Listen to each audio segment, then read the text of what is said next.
Hello বন্ধুরা, তো আজকে যেই খাবারটা তোমাদের কাছে নিয়ে এসেছি সেই খাবারটা দেখলে সবারই জিভ থেকে জল চলে আসে। তো স্কুল লাইফে আমরা সবাই খুব পছন্দ করতাম এই খাবারটা।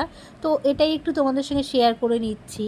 তো আমি খুব একটা কথা বলতে পারি না, যদি কথার কোনো ভুল ত্রুটি হয় একটু ক্ষমা করে দিও। তো দেখো, আমি আলু সিদ্ধ করে নিয়েছিলাম, তো আলু সিদ্ধ করে সেটাকে কেটে পেঁয়াজগুলো একটু বড় বড় করে কুচিয়ে নিয়ে তার মধ্যে ভিজিয়ে রাখা গজ বেরিয়ে যাওয়া ছোলা, কাঁচা ছোলা দিয়ে তার মধ্যে পরিমাণ মতো নুন, জিরের গুঁড়ো, ধনের গুঁড়ো আর একটু শুকনো লঙ্কার গুঁড়ো ভেজে রাখা ছিল, সেটাই এর মধ্যে দিয়ে দিলাম।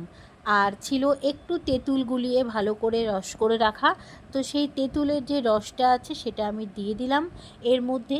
তো দিয়ে এটাকে ভালো করে একদম মাখাতে হবে, ভালো করে নুন দিয়ে, ভালো করে ঝাল দিয়ে, যে যতটা ঝাল খাও সেই পরিমাণে ভালো করে মাখিয়ে নিয়ে, তো এটা রেডি হয়ে গেল আমার সব পরিচিত নামের একটাই নাম হচ্ছে আলু কাবলি, যেটা আমরা স্কুল লাইফে টিফিনের সময় খুব ভালো খেতাম। তো এই ভিডিওটা অনেক ছোট হয়ে গেছে, অনেক ছোট্ট করে দেওয়া হয়ে গেছে।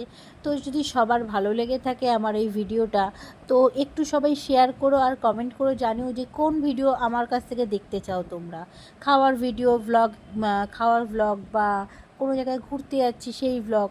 তো যেরকম তোমরা কমেন্ট করে জানাবে আমি সেরকম ভ্লগ দেওয়ারই চেষ্টা করব। যদি বলো খাওয়ার ভ্লগ তো খাওয়ার ভ্লগ, যদি বলো যে ট্র্যাভেলের ব্লগ তো ট্র্যাভেলের ব্লগ। চলো, টাটা।